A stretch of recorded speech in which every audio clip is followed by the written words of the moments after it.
retrouve pour cette nouvelle émission et j'en suis ravie, Laurent Ganassia.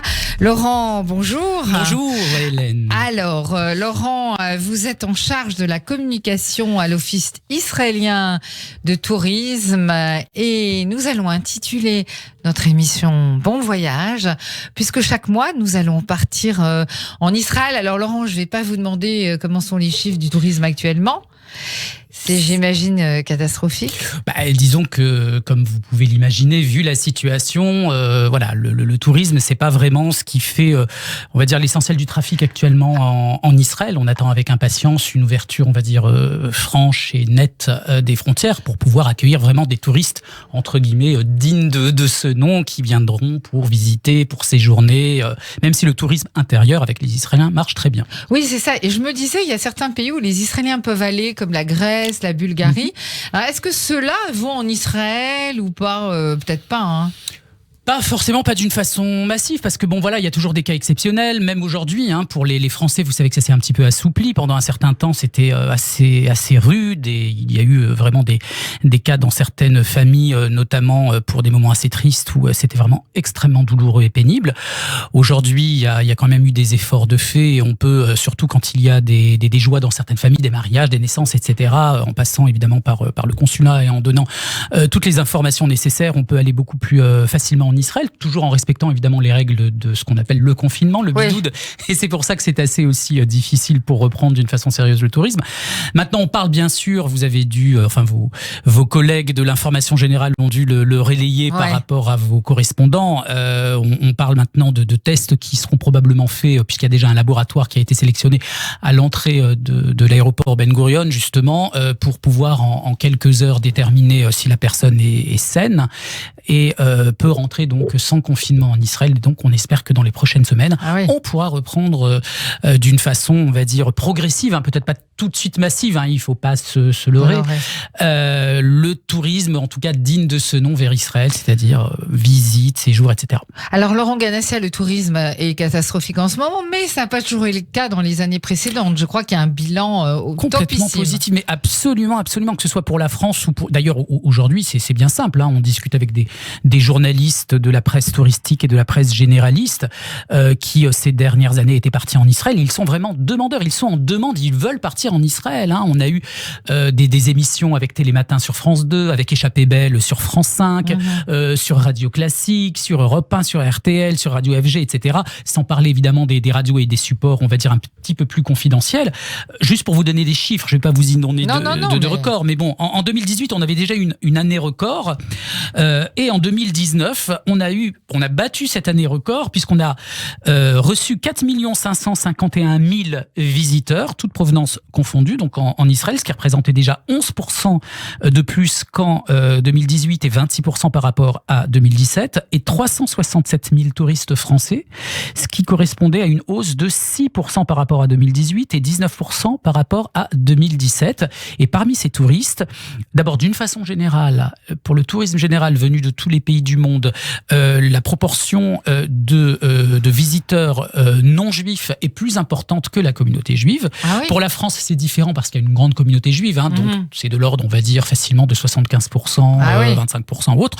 Mais le public généraliste est de plus en plus nombreux à venir en Israël. C'est vrai on voit de plus en plus de gens qui ne sont pas juifs, qui ont envie de voir Tel Aviv, Jérusalem, le Nord. Ça, on ne parle pas du tourisme, évidemment, catholique. Pèlerinage. Non, ça c'est autre chose, absolument. Est-ce que ça, vous avez, vous envoyez ces gens-là dans des agences spécialisées? Alors absolument, il faut savoir que les pèlerinages catholiques sont en fait chapeautés et organisés par les diocèses, qui est en fait les communautés, on va dire, catholiques de chaque région, de chaque département, et parmi, on va dire, les spécificités de ces diocèses, il y a un département pèlerinage qui organise des pèlerinages un petit peu partout, donc en Europe, en France et en Terre Sainte, donc en Israël. Et vous avez, les gens sont évidemment très demandeurs, et les pèlerinages chrétiens marchaient extrêmement bien, et aujourd'hui, on va dire, on compte essentiellement sur la communauté juive, bien sûr, quand ça reprendra, et aussi sur le pèlerinage catholique, puisque de plus en plus de demandes se font très très pressantes pour reprendre les visites en Terre Sainte, hein, parce que pour quelqu'un de croyant, un pèlerinage en Terre Sainte, c'est quand même le voyage d'une vie. Et encore une fois, ces dernières années, les gens étaient tellement satisfaits de leur voyage que le bouche à oreille fonctionne énormément. En plus, Ilana, vous êtes bien placé pour le savoir, vous savez qu'aujourd'hui avec les réseaux sociaux, on peut plus rien cacher. Donc quand on disait auparavant Israël, c'est dangereux, les idées reçues, ceci, cela, aujourd'hui n'importe quel anonyme qui voyage sur place va véhiculer ses impressions sur les réseaux sociaux et pourra faire boule de neige et montrer justement que ça se passe très bien en Israël et donnera envie à des dizaines de milliers d'autres personnes de voyager en Israël. Là, ça, c'est un vrai miracle. Alors, en parlant de miracle, il y a quand même une nouveauté, c'est ce fameux vol qui est d'ailleurs programmé par Elal. Oui, tout à fait. C'est Tel Aviv, Abu Dhabi. Abu Dhabi. Vous allez y aller, Laurent ? Bah écoutez, peut-être pas au départ de Tel Aviv, encore que c'est moins long qu'au départ de Paris, parce que c'est seulement, je crois, un petit peu plus de 3 heures. Ouais. Alors c'est vrai que ça tient un petit peu du miracle, on va dire, des relations diplomatiques, hein, puisque grâce au traité de paix, donc le 31 août dernier, donc est une date à marquer d'une pierre blanche, puisque c'était un vol historique, la première liaison commerciale entre Tel Aviv et Abu Dhabi, donc aux Émirats Arabes Unis, avec pour l'occasion le survol de l'Arabie Saoudite, hein, ce qui est quand même assez inédit. Et cela marque évidemment une nouvelle ère de rapprochement entre Israël et le monde arabe. Et on espère évidemment, après ce 3e pays arabe à signer un traité de paix avec l'État hébreu, après l'Égypte et la Jordanie, que cela donnera des idées, comme le rapportent d'ailleurs vos correspondants chaque matin, à d'autres pays arabes pour signer la paix avec Israël, et aussi pour pouvoir accueillir de nombreux touristes et visiteurs musulmans qui, contrairement à ce qu'on pense, se font de plus en plus nombreux. Donc, alors justement, ça marche le tourisme musulman, parce qu'on a l'impression qu'ils sont quand même très liés quand même aux problèmes palestiniens. Alors, voilà, bien sûr, je veux dire, il n'y a pas de tabou, on sait très bien qu'il y a quand même une accointance, mais pas que. Et je vais vous donner un exemple précis. La preuve que. Voilà, exactement. Pourquoi ? Parce que, d'abord, si on parle des Français, énormément, pour ne pas dire la quasi-totalité, ou en tout cas une grande partie des musulmans qui font partie des groupes généralistes à partir en Israël, sont des musulmans avant tout français, qui sont de nationalité française. Oui. Et puis, j'ai remarqué cela, c'est assez spécifique. Ils sont nés en France, donc ils ont la nationalité française. Donc, ils peuvent être de parents algériens, marocains ou autres, mais ils sont nés français,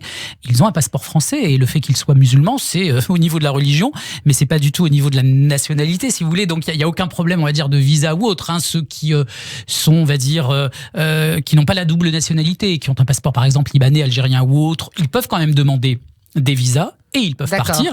Et puis ce qui se passe aussi, c'est qu'il y a certaines accointances qu'on n'imagine pas, par exemple, auprès des musulmans marocains. Vous savez qu'en Israël, c'est très connu au Maroc, hein, qu'en Israël, il y a une grande communauté d'origine marocaine. Bien sûr. Et voilà, pour les Marocains musulmans, il y a aussi, on va dire, cette connivence, finalement, cette envie d'aller dans un pays qui compte quand même, je crois, il y a 700 000 ressortissants israéliens qui sont d'origine marocaine. Pour un touriste d'origine marocaine, ça compte aussi. Ça compte aussi de se dire, dans ce pays, il y a une grande partie de la population qui est originaire de mon pays d'origine, le Maroc.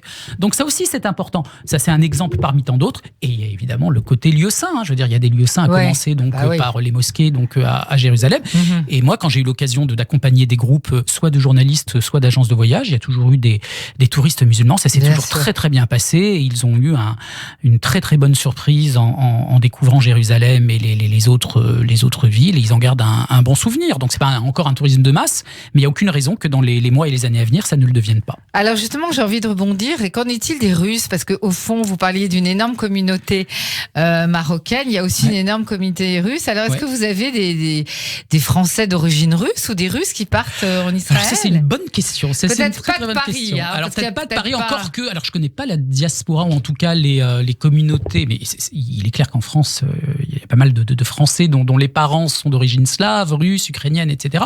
Donc je pense qu'effectivement aussi, ils doivent avoir une certaine accointance, ou en tout cas un certain intérêt pour la destination. Ce qu'il y a de sûr, en tout cas, c'est que pour les Russes, Israël, c'est un petit peu, on va dire, pour les Français, la même chose que le rapport avec les Antilles. C'est-à-dire que c'est un pays exotique, pas très loin, ensoleillé, et dans lequel on parle le russe. Parce que, évidemment, c'est peut-être pas la première langue, le russe en Israël, mais enfin, partout, on trouve quelqu'un qui parle le russe en Israël. Il y a une chaîne de télévision russe. Complètement. Et puis partout, dans les, dans les institutions, dans les hôtels, dans les restaurants, etc., ou dans les rues, même dans les pancartes, vous trouverez quand même du russe, quand même d'une façon assez massive, presque autant que l'anglais, ou en tout cas presque autant que l'arabe, qui est aussi la seconde langue du pays. Donc pour un russe, même si il n'est pas de la communauté juive, qu'il est les chrétiens, orthodoxes ou autres, il y a quand même ce côté, on va dire, de proximité, et ça a favorisé énormément les touristes d'origine russe, ukrainienne, slave ou autre, dans les derniers chiffres du tourisme vers Israël. Donc ça marche très très fort. Ouais. Laurent Ganassi, on va partir en Israël. Là, Allez, on fait un saut et vous allez nous parler de la situation du musée de la Tour de David. Exactement, tout à fait. Moi, c'est un de mes coups de foudre. Quand on a préparé cette émission, vous m'avez dit, écoutez Laurent, dites-moi un petit peu qu'est-ce qui vous plaît en Israël, qu'est-ce que vous aimeriez revisiter ou visiter. Alors j'ai tout de suite pensé au musée de la Tour de David, parce que en fait c'est un petit peu le site qu'on croit connaître. C'est à Jérusalem. C'est à Jérusalem, bien sûr, à la porte de Jaffa, juste à l'entrée. On croit le connaître parce qu'on passe toujours devant. On est sûr de l'avoir visité ou d'y être passé quand on était étudiant, avec, vous savez, ses groupes communautaires, ou avec son lycée, ou avec son université. Alors, et c'est un petit peu l'erreur, d'abord parce que ça change régulièrement. Chaque année, tous les 2 ans, il y a un nouveau programme, il y a un son et lumière qui est régulièrement, on va dire, remis à jour et programmé. Et c'est vraiment la visite à faire à Jérusalem. Alors, la citadelle de David, elle est connue donc sous le nom de Tour de David. C'est un joyau historique et archéologique de renommée internationale. Et la Tour de David, c'est une forteresse médiévale, comme je le disais, qui est située près de la porte de Jaffa, à l'entrée historique de la vieille ville de Jérusalem. Et c'est devenu, depuis des générations, le symbole de la ville. Alors, le musée de la Tour de David, il vous raconte en fait toute l'histoire de Jérusalem, tout en vous imprégnant des légendes du passé depuis 3 ou 4 000 ans, des récits dramatiques, historiques, des batailles, des guerres, des occupations, etc. Et ce qu'il y a d'extraordinaire, c'est que vous ne tarderez pas à réaliser que les pierres même du musée font véritablement partie de l'histoire vivante de cette ville. Et ça me rappelle les paroles d'un auteur que je sais que vous aimez particulièrement bien, Ilana, Amos Oz, qui disait en fait qu'à Jérusalem, les pierres, elles riaient quand on leur parlait de Jérusalem éternelle, de Jérusalem une et indivisible. Les pierres riaient parce qu'elles ont tellement vu de civilisations passées, de communautés, de civilisations, on va dire, étrangères ou autres, qu'elles en ont tellement vu qu'elles ont justement, on va dire, ce recul nécessaire et cette ironie narquoise. Et on le ressent finalement quand on va au musée de la Tour de David, parce que les murs sont vieux de 500 ans, ils font partie intégrante de la citadelle turque, c'est l'époque ottomane, et le nom est inspiré d'une tour si massive, le nom de Tour de David est donc inspiré de cette terre, que les premiers habitants de Jérusalem l'attribuèrent à leur grand roi David, évidemment le fondateur de la ville, bien qu'elle fût bâtie en fait par le roi Hérode, qui était venu donc souverain d'Israël bien plus tard que l'époque du roi David. Alors du haut des tours de la citadelle, le panorama est à couper le souffle. On peut déjà pour quelques shekels monter et sillonner donc la promenade. On a une vue sublime. Moi je l'ai fait il y a 2-3 ans avec mon fils et il a trouvé ça superbe parce qu'on a des vues à la fois sur la vieille ville de Jérusalem et sur l'ancienne ville. 4000 ans d'histoire devant vous. Et dans le musée en tant que tel, vous avez des programmes infographiques, vous avez des films, vous avez des maquettes, vous avez tout est évidemment traduit et vous avez la possibilité aussi avec un casque et pas seulement avec un guide d'avoir une version française pour vous raconter toute l'histoire de Jérusalem.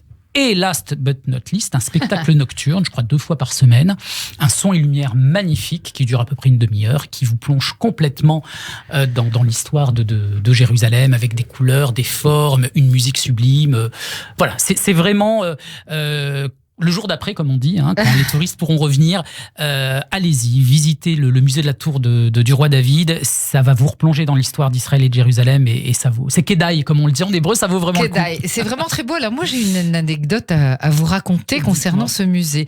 Du temps de sa splendeur, la Cinémathèque de Jérusalem, où il y a évidemment le fameux festival international en été, organisait une fête chaque année avec les invités du festival qui étaient souvent très prestigieux, que ce soit Roman Polanski ou autre.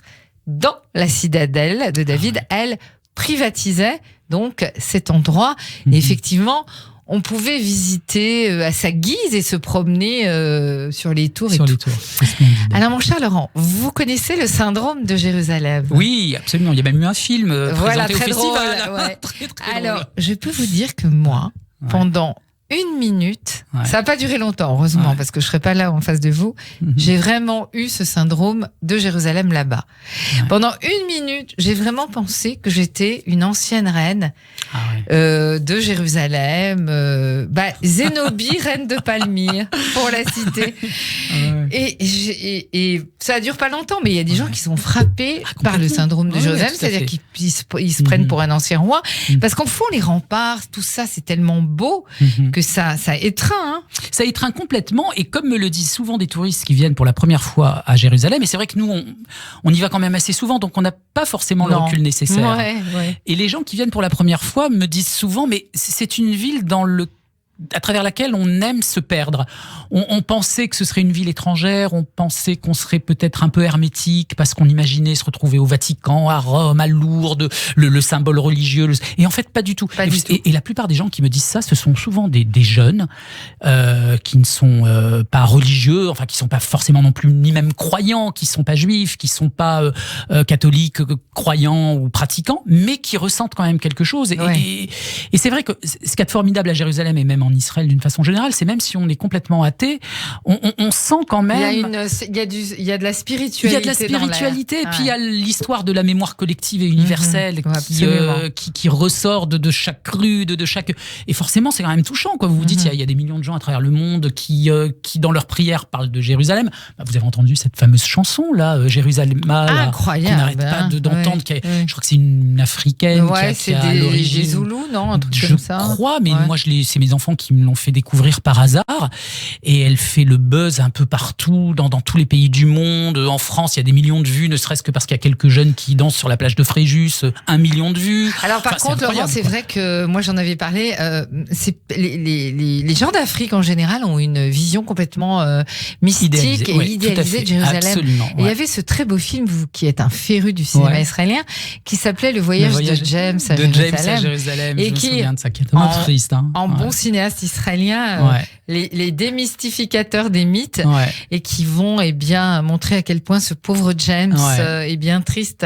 Absolument. Et que la Jérusalem qu'il va vivre ne correspond pas à la Jérusalem des images. C'est vrai, ce qui est dommage, et là vous mettez le doigt sur quelque chose qui est toujours un petit crève-cœur, c'est que dans les artistes, souvent israéliens, etc., préfèrent privilégier les côtés, on va dire, pas toujours les plus glamour, et pas toujours les histoires les plus belles, alors que nous, on sait très bien, parce qu'on a des échos de personnes qui s'attendaient pas du tout à venir un jour en Israël, qui sont pas d'origine juive ni quoi que ce soit, qui ont eu un coup de foudre énorme et qui ont décidé de faire un stage sur place et qui ont rencontré... On est d'accord. Voilà, et qui pourraient donner lieu à des superbes histoires, et c'est pas forcément toujours celles qu'on entend et qu'on voit, et c'est parfois un peu dommage, mais bon, qu'est-ce qu'on y peut. Et Laurent, justement, ce qui attire aussi chez les jeunes, en tout cas, c'est bien sûr Tel Aviv à un niveau international.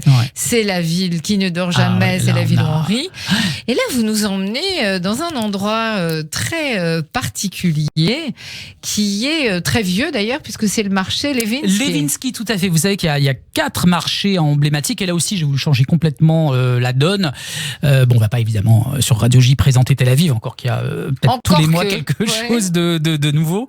Alors le marché Levinsky, c'est un petit peu un joyau local, c'est un des 4 marchés populaires de la ville qui ne dort jamais, donc il est à côté évidemment du marché Carmel, du marché aux puces du Vieux Jaffa, le chouk à Pishpishim, et le marché de producteurs du Nouveau-Port. Voilà, c'est le 4e marché qui est vraiment emblématique. C'est un marché à ciel ouvert qui propose en fait une vaste gamme de saveurs d'épices, de noix, de fruits séchés, de cuisine variée, des produits de boulangerie, d'épicerie fine et des petits restaurants qui se côtoient dans une ambiance très animée, avec des produits variés venus d'Israël bien sûr, mais aussi d'Orient, avec un vaste choix de saveurs parfois insoupçonnées, d'épices qui sont généreusement proposées comme des plats mitonnés dans quelques bons restaurants du quartier.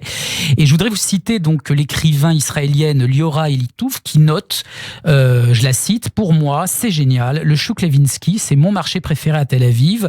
Quand on s'y rend, c'est juste avant le quartier de Florentine, qui est justement connu pour ses belles galeries d'art, ses arts de la rue et ses cafés à la périphérie de Jaffa, et moins connu des touristes. C'est un joyau local. Alors, le marché s'étend sur la rue Levinsky, qui porte son nom, entre les rues Aalia et le boulevard Herzl. Donc voilà, surtout le vendredi matin, essayez de faire une petite halte au marché Levinsky. Vous ne le regretterez pas. Eh ben Laurent, moi je vais vous faire une confession. Moi qui habite moitié du temps à Tel Aviv, qui habitais, je n'y suis jamais allée. Voilà. Et alors voilà, ça m'a donné envie Petite idée, d'y aller. Ben justement, il nous reste 2 minutes pour peut-être partir en Israël en chanson. Ah oui. On va écouter une musique et nous, Laurent, on se retrouve bien sûr le mois prochain pour un nouveau, Bon pour voyage. un nouveau voyage. Bon voyage, Laurent. Bon voyage. Allez, Merci, Ilana. au revoir.